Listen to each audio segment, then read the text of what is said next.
नमस्कार, आप देख रहे हैं SPN 9 न्यूज और मैं हूं आपके साथ मनीष कुमार सैन। कांग्रेस के पूर्व अध्यक्ष और सांसद राहुल गांधी अब संसद में नई भूमिका में नजर आएंगे।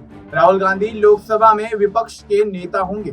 कांग्रेस ने प्रोटेम स्पीकर भर्तृहरि महताब को पत्र लिखकर इस बारे में सूचित किया है। 2014 में मोदी सरकार के बनने के बाद पिछले करीब 10 साल से लोकसभा में नेता प्रतिपक्ष का पद खाली रहा है। हालांकि अब राहुल गांधी लोकसभा में नेता प्रतिपक्ष की भूमिका में होंगे। भारतीय लोकतंत्र में कई ऐसे पद हैं जो बेहद शक्तिशाली माने जाते हैं। इनमें नेता प्रतिपक्ष का पद भी शामिल है। शायद यही कारण है कि राहुल गांधी इसके लिए तैयार हुए हैं। राहुल गांधी को कैबिनेट मंत्री का दर्जा मिलेगा और उसी के अनुरूप सैलरी और सुविधाएं भी दी जाएंगी। नेता प्रतिपक्ष के पास कैबिनेट मंत्री का दर्जा होता है। हालांकि सिर्फ यही कारण नहीं है जिसके कारण यह पद बेहद महत्वपूर्ण माना जाता है। दरअसल नेता प्रतिपक्ष विपक्ष की जिम्मेदारी निभाने के साथ ही कई संयुक्त संसदीय पैनलों और चयन समितियों का भी हिस्सा होता है। इनमें CBI के director, central vigilance commissioner, Bharat निर्वाचन आयोग के मुख्य चुनाव आयुक्त और चुनाव आयुक्तों की नियुक्ति, मुख्य सूचना आयुक्त, लोकायुक्त और राष्ट्रीय मानवाधिकार आयोग के अध्यक्ष और सदस्यों को चुनने वाली समितियां शामिल हैं। नेता प्रतिपक्ष के तौर पर राहुल गांधी का इन फैसलों में सीधी दखल होगी। इन कमेटियों के फैसलों में प्रधानमंत्री नरेंद्र मोदी के साथ ही अब नेता प्रतिपक्ष राहुल गांधी की सहमति भी जरूरी होगी। राहुल गांधी CBI और ऐसी ही दूसरी एजेंसियों को लेकर सरकार को घेरते रहे हैं। ऐसे में अब इन एजेंसियों के शीर्ष पदों पर नियुक्ति में उनकी भी अहम भागीदारी होने जा रही है। इसके साथ ही नेता प्रतिपक्ष के रूप में राहुल गांधी लेखा समिति के भी प्रमुख होंगे।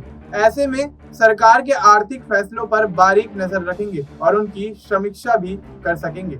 लेखा समिति की सरकारी खर्च की जांच करती है। ऐसे में राहुल गांधी को नेता प्रतिपक्ष के साथ ही यह जिम्मेदारी भी अपने आप मिलने जा रही है।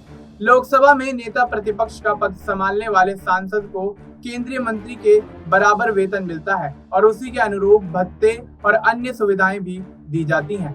नेता प्रतिपक्ष को हर महीने 3,30,000 रुपए की सैलरी मिलती है। साथ ही कैबिनेट मंत्री के आवास के स्तर का बंगला मिलता है। साथ ही कार में ड्राइवर की सुविधा भी उपलब्ध कराई जाती है।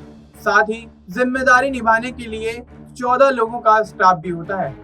उसके साथ राहुल गांधी नेता प्रतिपक्ष बनने वाले गांधी परिवार के तीसरे सदस्य हैं। उनके पिता राजीव गांधी और मां सोनिया गांधी दोनों ही नेता प्रतिपक्ष रह चुके हैं। राजीव गांधी 18 दिसंबर 1989 से 24 दिसंबर 1990 तक इस पद पर रहे। वहीं उनकी मां सोनिया गांधी भी 13 अक्टूबर 1999 से 6 फरवरी 2004 तक इस पद पर आसीन रहीं। आखिरी बार 2009 से 2014 तक सुषमा स्वराज लोकसभा में नेता प्रतिपक्ष थी। हालांकि उनके बाद यह पद अब राहुल गांधी को मिला है। 10 साल तक नेता प्रतिपक्ष नहीं होने के पीछे की वजह थी कि 2014 और 2019 के चुनावों में किसी भी विपक्षी दल के 54 सांसद नहीं जीते थे। नियमों के मुताबिक नेता प्रतिपक्ष बनने के लिए लोकसभा की कुल सीटों के 10% यानी 54 सांसद आपके पास होने चाहिए। दोनों ही बराबर कांग्रेस के इतने सांसद नहीं थे।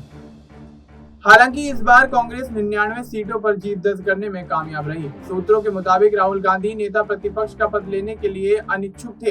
हालांकि उन्होंने पार्टी की मांगों को मान लिया और उनकी मां सोनिया गांधी और बहन प्रियंका गांधी ने भी उन्हें ऐसा करने के लिए प्रेरित किया। देश और दुनिया से जुड़ी तमाम जानकारी के लिए आप देखते रहिए SPN 9 न्यूज। मिलते हैं आपसे अगले वीडियो में, तब तक के लिए नमस्कार।